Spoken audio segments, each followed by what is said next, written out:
Good evening, everybody, and welcome to another edition of 108 Texas Baseball Talk.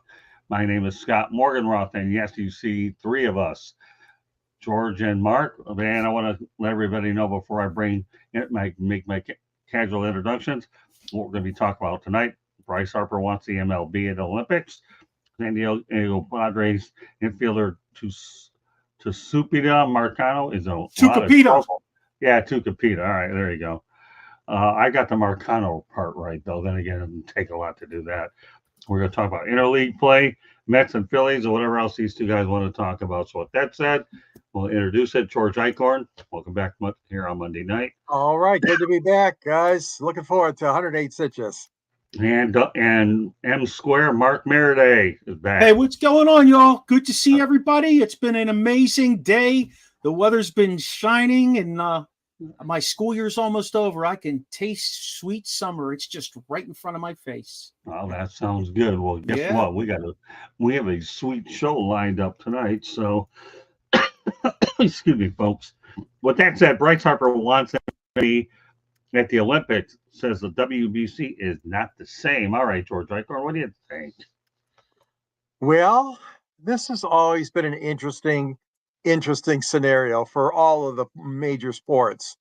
You know, back in the day when we were watching the Olympics, it was all amateurism, all amateurs.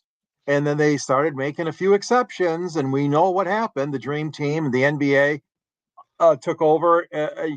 But to get to this point, there's some spark to what Harper said.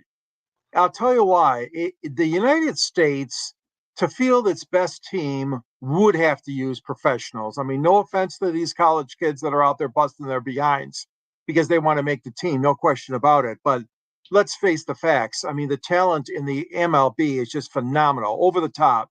So you'd have to have a situation, I think, that, again, like hockey faced the same scenario in the Winter Games, you have to shut the season down.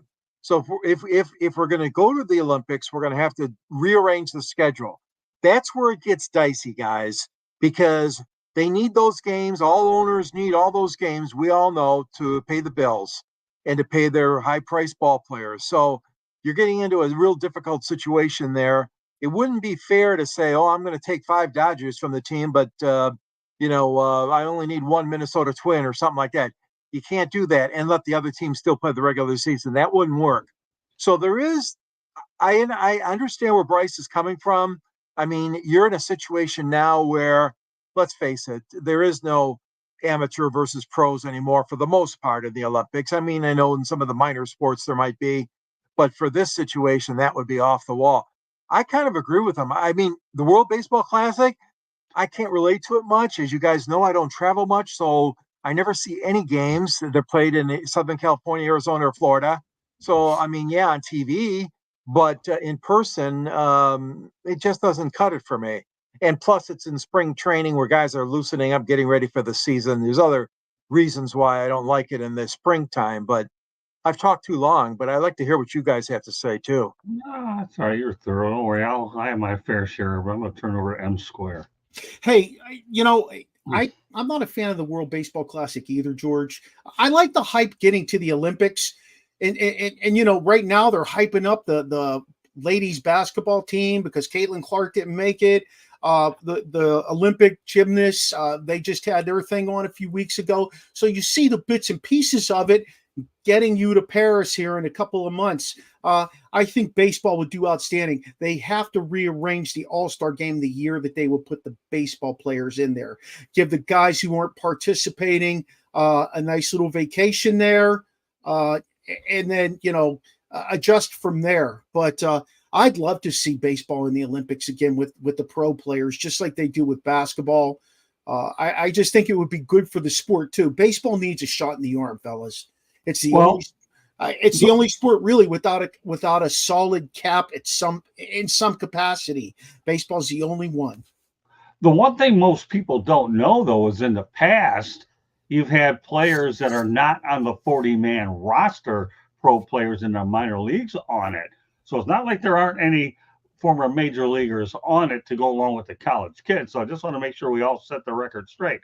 If you're not on a 40-man roster, you're game to play. You really, really are, of course, the minor leagues. And And the United States has had success with past managers winning it. I know Jim Leland won one. So just, so I see where you're coming from. Now, I'm going to take a different position than you guys, but then again, I have good reason to. I live in Miami, okay? The World Baseball Classic games are held over at Lone Depot Park. And you know what? They pack that place. They really do. I mean, the Marlins get a little bit of, they in Miami, you can fill them up with World Baseball Classic all day long. Our team's another story.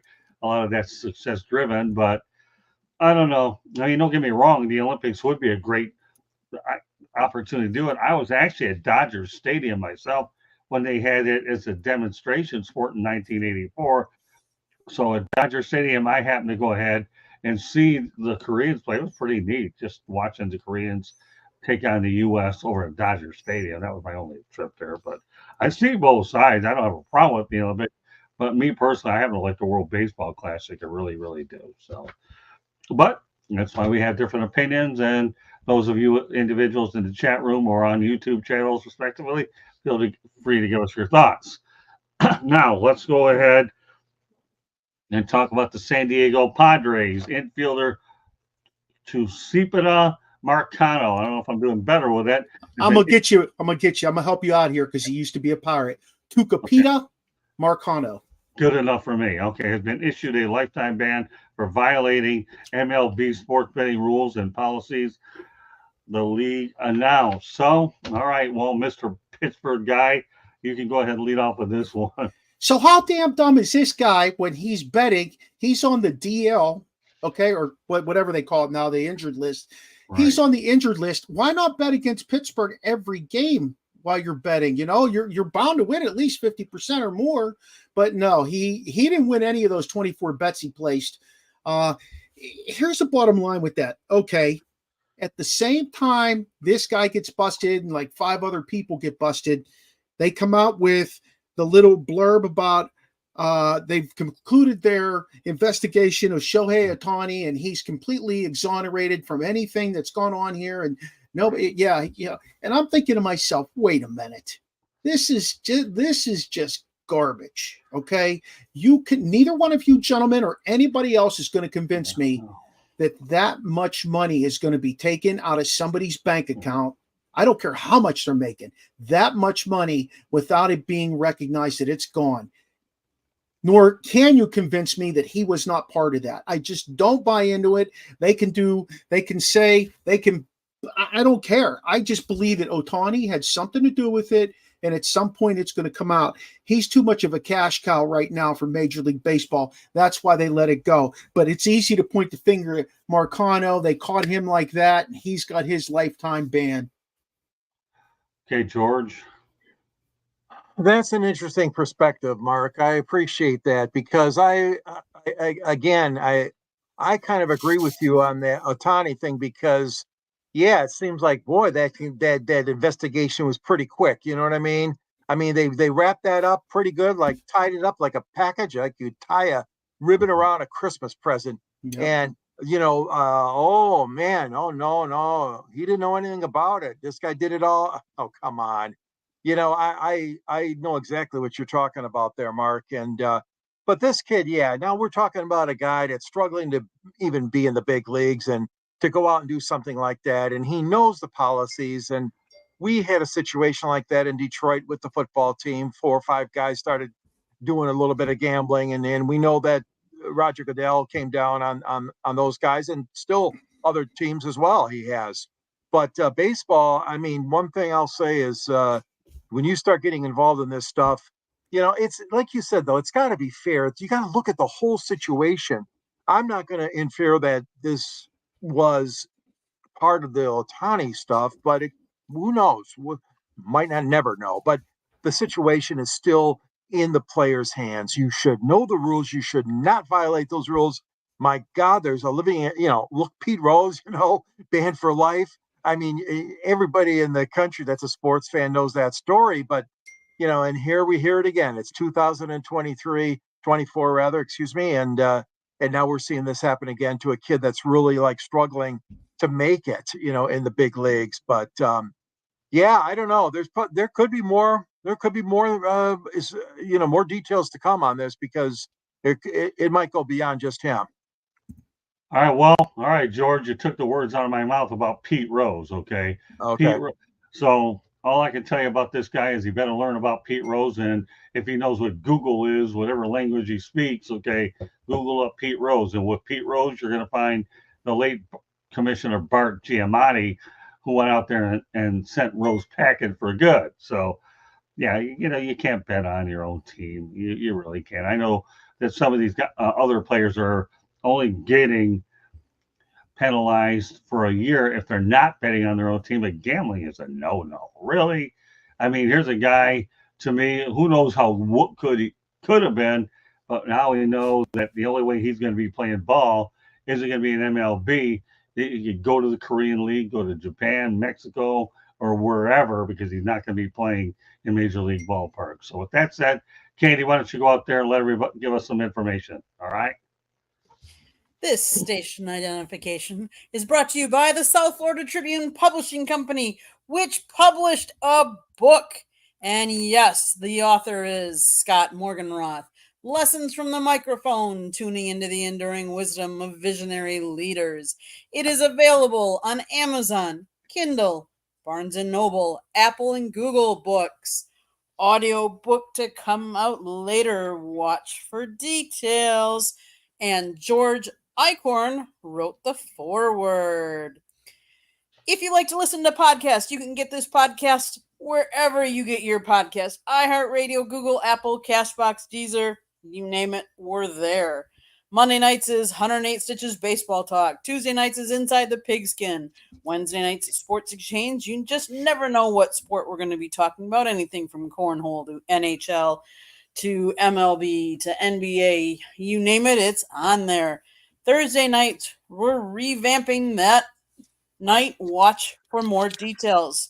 Fire Up will be on Wednesday nights and sometimes Thursday nights. Watch for details. Scott has the Motor City Mad Mouse Show, which is on nofilter.net. Our website, www.southfloridatribune.com. You can find Scott's writing, George writing. I take pictures. And let's see what else. You can email us, southfloridatribune@gmail.com. If you have any show ideas, or if you want to sponsor a show or sponsor a segment, you can call Scott, 954-304-4941. If I missed anything, or more importantly, if you missed anything, especially that red subscribe button by George, hit it, like us, share us with everybody. But if you missed anything that I said, please read it on the bottom. It's scrolling for your information. Back to the program. Thank you, Candy. All right. Well, just so you know, on Twitter /X, you can find us at Tribune South. So if you're listening to the audio version on a lot of our audio partners, and at Tribune South, in addition to what Candy said. Very good, Candy. Well done. All right. We're going to talk about a little bit interleague play this weekend that brought us the Dodgers at the Bronx facing the Yankees in Yankee Stadium. Just to give you an overview of the series, the Dodgers took 2 out of 3. Once upon a time, the Brooklyn Dodgers played in New York City. But Friday night, the Dodgers won a 2-1 contest, 11 innings, 48,048 were there. Saturday night, Dodgers 11, the Yankees 3, 48,374. And by the way, folks, these are all good lottery numbers if you ever want to get one. Okay.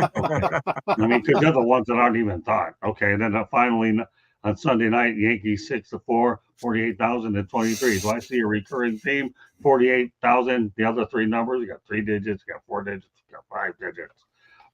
But anyway, George, doesn't this further strengthen your belief about interleague play, especially when you have rivals that are World Series? Let alone in this particular case, they lived in the same city. Yeah, Scott, that's a special series, man. When those kind of teams get a chance to meet up, obviously, interleague play has been around forever. It seems like now, but you and I and Mark can remember the days when we didn't have that, and you had to wait till the postseason, or the Stars played each other in the All-Star game, but no, I like interleague play. I mean, I know a lot of people still don't like it, but boy, oh boy, that was a marquee matchup. ESPN was there and Fox was there. And the thing that really, really stood out for me, though, was the fact that, the Dodgers were able to come in and take two games. A lot of, they've had great teams. We know that for the past several years, but the Yankees have just had a phenomenal season so far. I think a little bit of the spotlight with the other series that was going on, as you guys know, in London between the Mets and the Phillies, might have taken some of the audience or some of the interest away, but not too much. Because, like you said, Scott, those were huge crowds, 48,000, and obviously, I'm sure it was just a electric atmosphere because those two teams are just so proud of their franchises. My God, all the greats that have played for those two teams over the years is phenomenal. And now you got a new set of younger, great players that they got. So on paper, it looks like a preview of the World Series, but we all know that it takes more than paper. It takes more than playing each other in June to play each other again in October. So, but those are two darn good ball clubs, both of them. And I enjoyed that series this weekend on the tube. Okay, Mark. So, fellas, I had the extraordinary opportunity to go to New York City on Saturday. I took a one-day bus trip. My daughter and I do that every year at the end of the school year. So we did our trip on Saturday. That city was a buzz. You saw as many Dodger shirts as you saw Yankee shirts. It was interesting. We went to the MLB store. That's a common stop for me when I go up there. And they just had it loaded with Dodger stuff, and people just plowing in to get that Dodger stuff. Right. It was interesting, though. Like, you didn't see any people like having any kind of conversation outside the fact that they were going to play that game that day. It seemed like a pretty well-modified crowd that was not into having any dispute about baseball currently, because it is only the beginning of June. I think that they respect that rivalry, even though it's not a real rivalry today because of how many years it's been since Brooklyn and the Yankees played each other on a regular basis. But I think it's very well respected up there. I know that they had some kind of group of Dodger fans that met in one location and kind of had a police escort down to the stadium. They all went down together. So it was really pretty cool. You're right, George. There's so much young talent on both of those teams. I think Soto comes back, though, today or tomorrow, maybe it is. And that might have had a slight damper on things, because you always go there. You want to see Soto play right now. He's so red hot. But, Judge, and the list goes on and on. But I will make one little fact, and I know you guys don't want me to talk about Pittsburgh all the time, but Pirates beat the Dodgers 2-3 last week before they went up to New York. That's okay. All right. I'll put it to you this way. Mark and George are somewhat right. You're talking about a new generation that doesn't understand the history of this rivalry back in the day. We're talking about the newer generation. They didn't appreciate the Dodgers and the Yankees when they played in those World Series back in the 70s and the 80s. Yep. They don't have anything to go on, is really what they don't. So, yeah, I think it's a great rivalry, obviously. But, unless these kids are on their computers going out there and Googling this, I think a lot of the old timers or old school people appreciate it a lot more. Hopefully the newer generation will. And I think if it does happen in the World Series, then maybe we'll revisit this a year from now and see whether there's any traction to it. But to have a series like this in the summer here in the month of June, yeah, I think it's pretty good. The fact that you were able to get up there, Mark, more power to you. Yeah, that was pretty cool to be there for that. It was a great Saturday in New York City. It really was. But when you're putting 48,000 plus in there, let me tell you, there's a lot more people that view this rivalry than most people even think. Yeah. Let me say this, Scott, too. You're talking about the young people in baseball. Baseball isn't for the young people today. It's so interesting. It's about a 35 to 40-year-old and older crowd that's deeply engaged in baseball. I bet you if I walked into my classroom at school and I ask, I have 150 total students, and I ask 150 students to name 5 baseball players in Major League Baseball today, I don't know if I get maybe more than 2 or 3 kids that could do that. Well, hell, if you're going to go there, I can tell you a story. When I was in Tampa, I had an opportunity to ask Mike Marat if he knew who Mickey Lolich was. And he's a Oh, left-handed pitcher. And let me tell the story before you interrupt, yeah. Gordon. So I go over to Troy Percival, say, "Hey, Troy, this guy doesn't even know who Mickey Lolich is."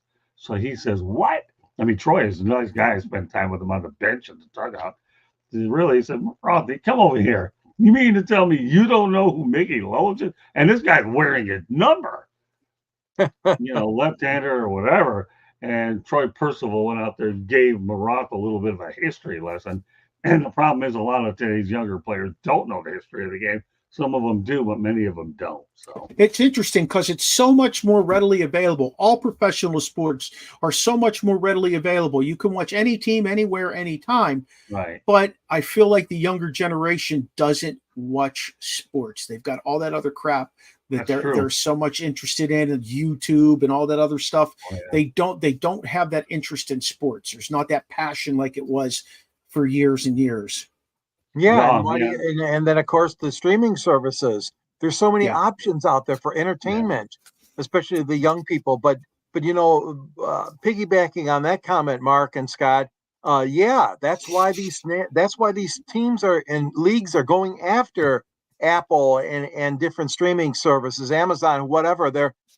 You got to do that because the only way they can penetrate that market of that younger group of fans, all the major sports. But baseball has more of, I think, a legacy of being, like you said, an older person's kind of favorite sport. But the fact is that's why you're seeing these contracts extended to these streaming services, and they got to do that because they got to try to reach those younger audiences. Yeah, that's true. But you know what? We're not, I get where you're coming from. And I'll probably, when I write my book, Lessons from the Microphone, part 2, I'll be getting into more. That's why I'm running a second part to make sure that we have updates about where we're going. And streaming will be heavily talked about. Right. Last topic of the night, and then we have our parting shots. Speaking of the Mets and the Phillies, I wonder if I'm doing myself any favors giving you these topics ahead of time, Icorn. Maybe you should get them dry because you keep talking about things that are ahead. Kidding with you, okay? Everybody likes to be prepared. Just kidding. Okay. But speaking of the Mets and the Phillies in London over the weekend, the MLB World Tour in London Stadium, the crowds again were great. 7-2 on Saturday. The Phillies beat the Mets. 53,882 showed up. If that wasn't good enough, on Sunday the Mets won 6-5 with the Phillies. 55,074. Well, I'll lead off with this way. That way, I can't steal my thought this time. Yeah. But in all fairness, okay, the MLB's a little behind on the London stuff because the NFL has been doing it for years. But you have to do it. You really, really do. And I think that to me is something that has to get done.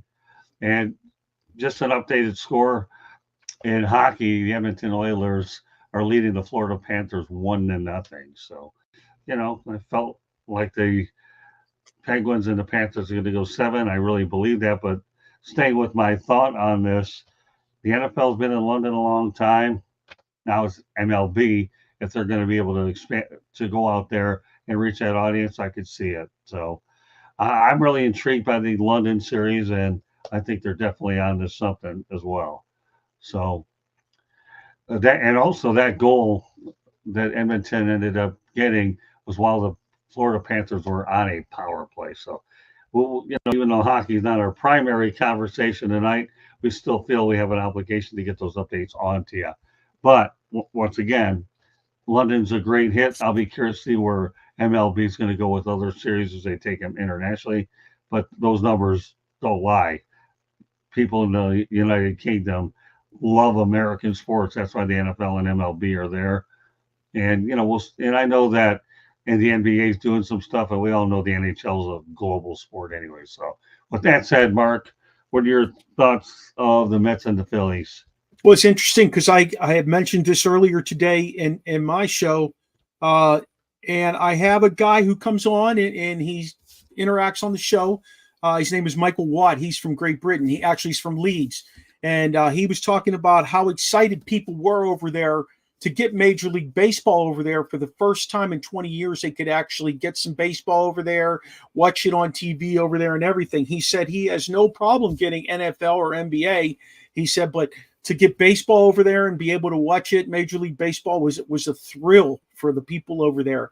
I think baseball's trying to catch up now with the NBA, the NHL even, and the NFL, because baseball kind of, even though they play the World Classic and all that kind of stuff like we talked about at the beginning of the show, I just don't think they have the market because there are so many other competitive leagues out there, like the Korean Baseball League, like the Japanese, now getting them out there to other countries like this, I think it's a great thing. Getting a guy like Bryce Harper out there and his celebration must have sent those people over the top when he did a soccer celebration after he hit that home run. And I've grown to really like that kid. I think he's a pretty good ambassador now from when he was a young guy for baseball. So yeah, you got to keep doing this, but you got to make sure you're getting the right teams there. I can only imagine how many Bryce Harper jerseys were sold in England. I can just only imagine. And I said this to a friend of mine today, that if I had to build a team, and I know this will be a bit controversial, if I had Ohtani and Harper, I still love Harper. I really do. The Phillies had to move him to second base because they had to protect him from himself. They wouldn't be running any more walls. That was a franchise-saving decision for the Phillies. We all know Bryce loves the outfield. He'll go wherever he's told. He's the only guy, I think, in today's MLB that could have played with our era back in the 60s, 70s, and 80s. He's that old school. So, yeah, I think, I don't think it's much of a prediction, but I think MLB did all right on the Bryce Harper jersey sales. All right, George, I'll let you wrap up the topic. We'll go to parting shots. Well, yeah, they've been to London 3 or 4 times now, Major League Baseball, but that's not nearly enough. And I agree, they do seem to be a little bit behind. They used to have all-star postseason tours all the time to Japan or to Korea. I noticed they don't do that as much anymore. And if they do something, it's like this on a wider scale. The thing that really is interesting, and I don't know if it was Bryce or a couple of his teammates mentioned a couple things. Number one, they felt like there was too much dead time or layover time. The commissioner insisted on 2 days off after they arrived. And I saw some of the ball players said, no, we should have played the next day. Okay, we got the travel day coming in. But anyways, that's all part of negotiations and that. But one of the ball players from the Phillies thought they should play immediately the next day, not wait 2 days. Because as you know, it was only a 2-game series, Saturday, Sunday. It wasn't a Friday. And then the other thing that has been tossed around is having 4 teams go over there. That's an interesting thing. We have a little mini tournament among the 4 teams. 4, obviously, probably would be 2 from the American League, 2 from the National League, whatever. But that's another, I think, that deserves some consideration, in the future, as opposed to just 2 teams going over, have 4 teams there. And it's it has to be done. They got to try to do more international wise. They have so many different ball players from so many different nations. And we know in spring training, they always have a trip down to Latin America. I mean, they always play, 2 teams are picked for that. But one thing I will give baseball credit for, it's not London, but it's the fact that they go to the Little League World Series, or they go to the College World Series, or they go to a place where Candy and Scott went to called the Field of Dreams. I do applaud Manfred and his predecessor, Bud Selig, for looking out for those kind of venues too. And now I believe is it called Ricketts Stadium, where they're going to, which was a Negro League stadium. Yeah, they're playing a game there this summer, which is great.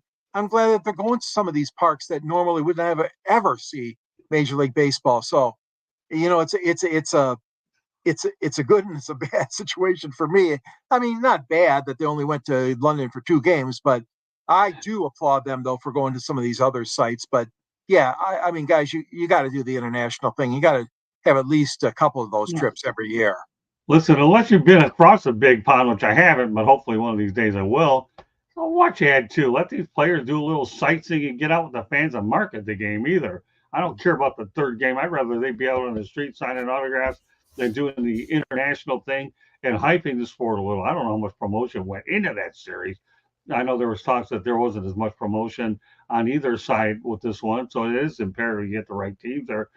Like, come on, I think the one day they didn't play, sightseeing, getting to know the players is how you really build to me, the product around the world. So, that's what you've got to do. Yes, you cited out a lot of different examples that MLB is trying different things, but ultimately, what the reality is that they are moving it around. That don't think about series. I think in Australia, I think they went down to play games in Australia too. If I remember Yes, yes, they did. First right, time done that ever.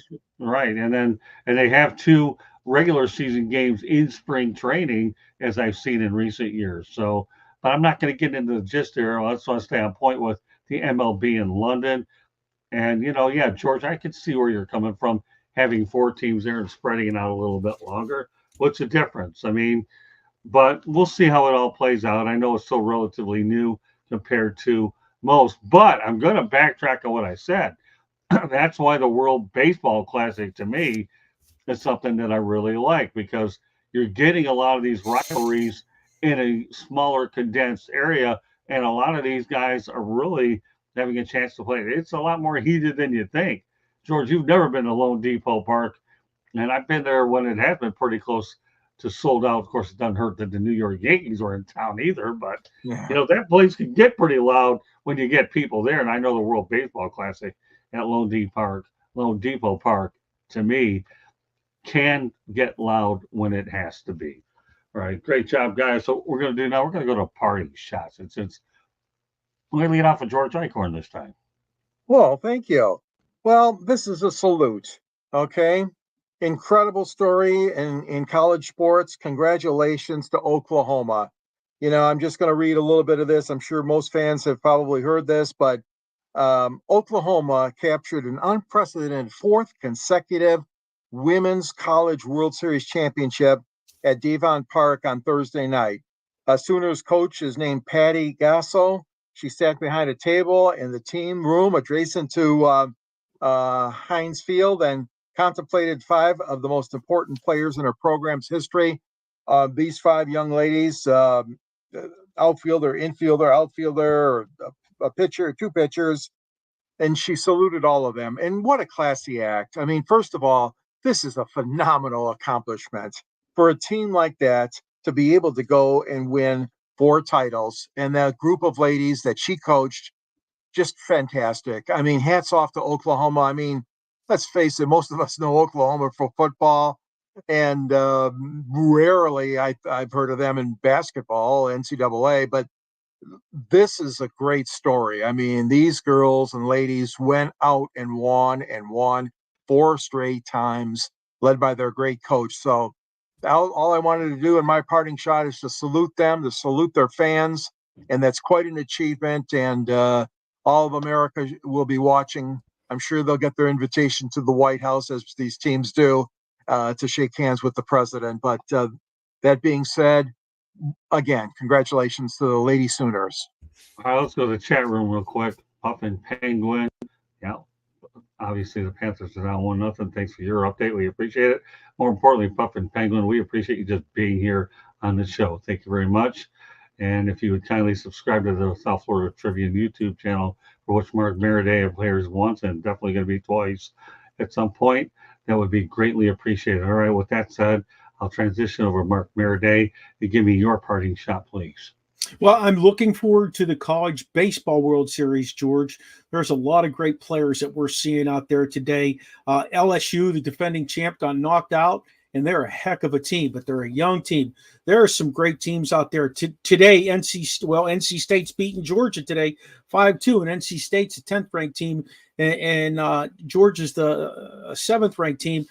If you don't watch college sports, you're missing the purest form of sports out there. And just like you talked about softball, I feel like college baseball is just as pure. Watching those guys, the level of excitement and energy they bring to the field each and every play gets me on my edge of my seat. And I don't even, I don't even have a rooting interest in one particular team. I just like the fact that these young guys are so energetic and enthusiastic about playing the game still that it makes me feel like I'm a young kid again watching it, because you don't see that with the professionals anymore. And that's my parting shot. Take the time out and watch a couple of innings of the College World Series, Baseball World Series. I promise you, you won't regret it. Many years ago, I had an opportunity. I didn't cover anything there, but I drove by Rosenblatt Stadium, and it's a great location because that brings everybody close together in one spot. So it's the most central location. Yeah, I'd love to get to a College World Series one day. So, there you go. Yeah, I enjoy watching it. The only thing I have a problem with college versus MLB is you use the aluminum bats versus the wood bats. And when you're looking at comparison, just hope a lot of these guys can transition into MLB. But in terms of the energy and the enthusiasm, I'll give me a break. College sports is unbelievable. Well, my parting shot relates to the ball game I covered yesterday. Miami Marlins lost to the Cleveland Guardians yesterday over at Lone Depot Park. Here's the problem with the Marlins right now, okay? They lost 4 straight series in a row. They were on the road, lost to San Diego Padres 2-1. They were at home, lost to the Texas Rangers 2-1. They were at home. They lost to the Tampa Bay Rays 2-0 in the Sunshine Series.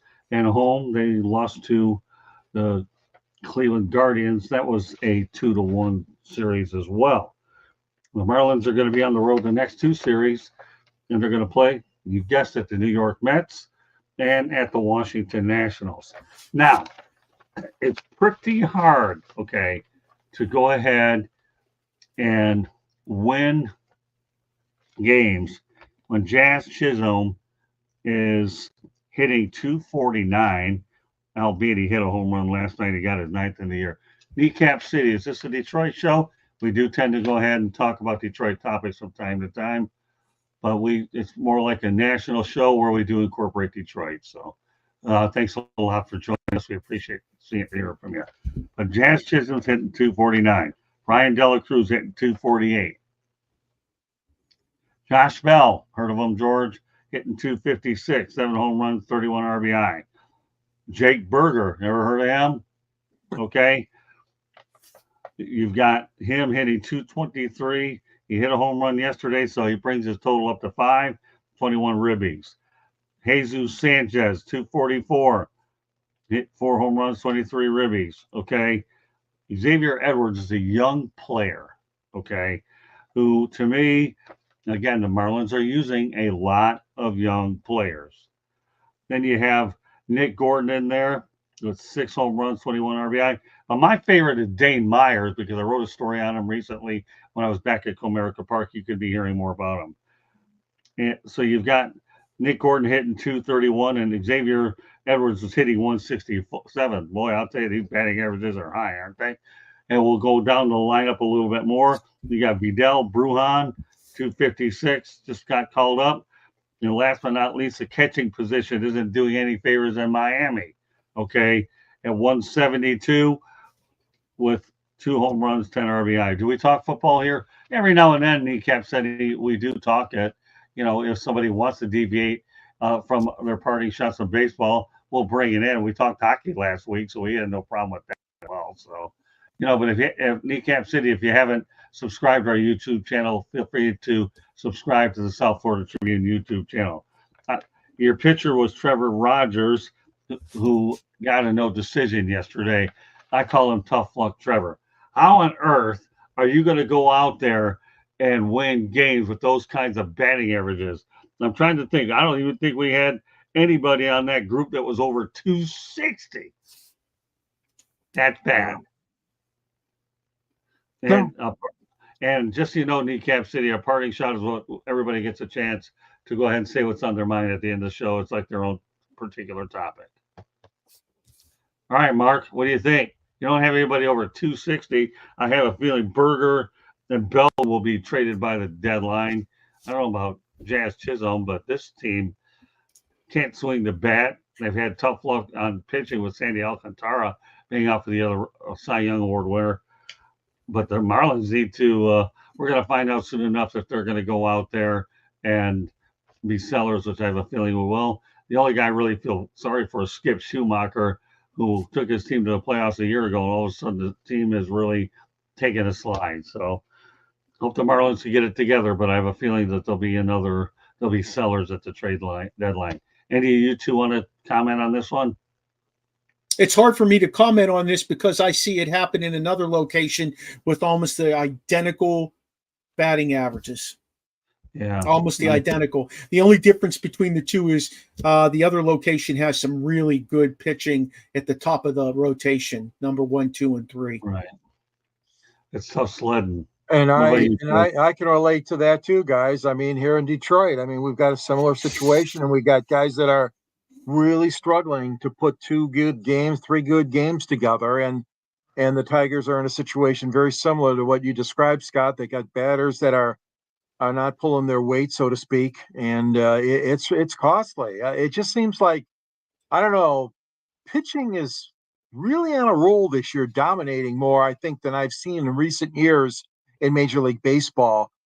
But the fact is that I think too many of these guys, they're still looking for the long ball. Instead of I saw the game yesterday. I went to Detroit and in Milwaukee at Comerica Park, and I was amazed that we had 3 or 4 guys that bunted. Imagine that, they bunted in the major leagues. How rare is that, huh? Well, you got 3 or 4 guys that did it yesterday, 1 for Detroit and 2 or 3 from Milwaukee.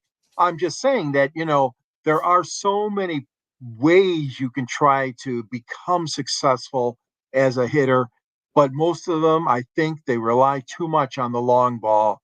And that really drives those averages down, man, because so many of those guys strike out way too much. So I'm glad you brought that up, Scott. There's other teams in America that are, in Major League Baseball that are experiencing, maybe not as bad though as Miami. It's a real disappointment, I know, for Marlins fans.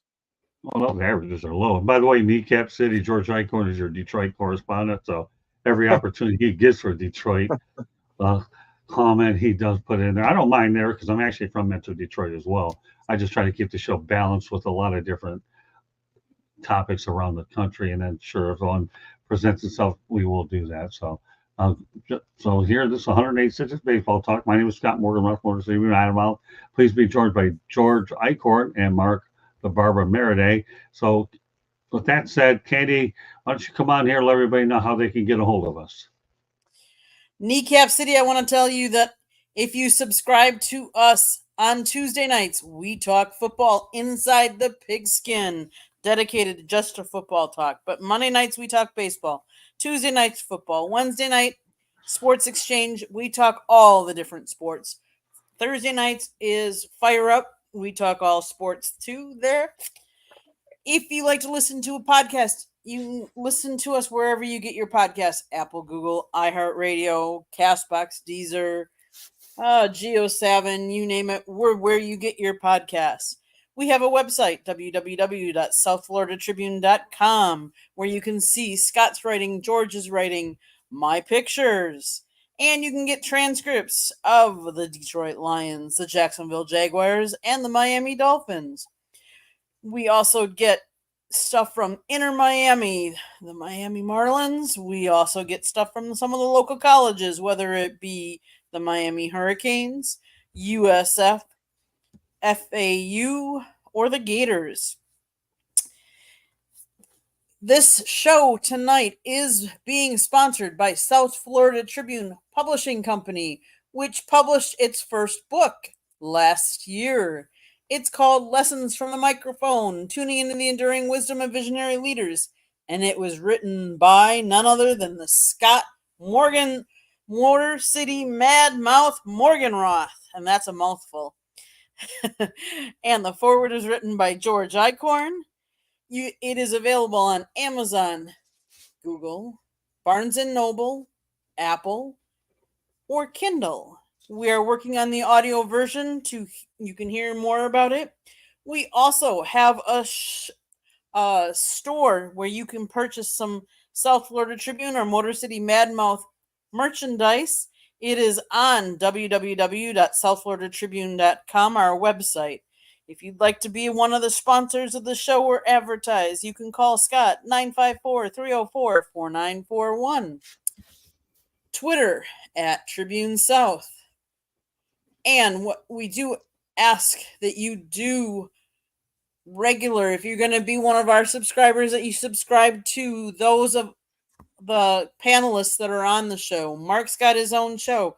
Go watch it, subscribe, support them as well, and support us with that red subscribe button. Thanks, guys. Back to the program. And I should also mention, too, as well, those individuals that participate in the chat room, if I see you're active enough and you're really interested, we would not mind having you on as a guest from time to time as well.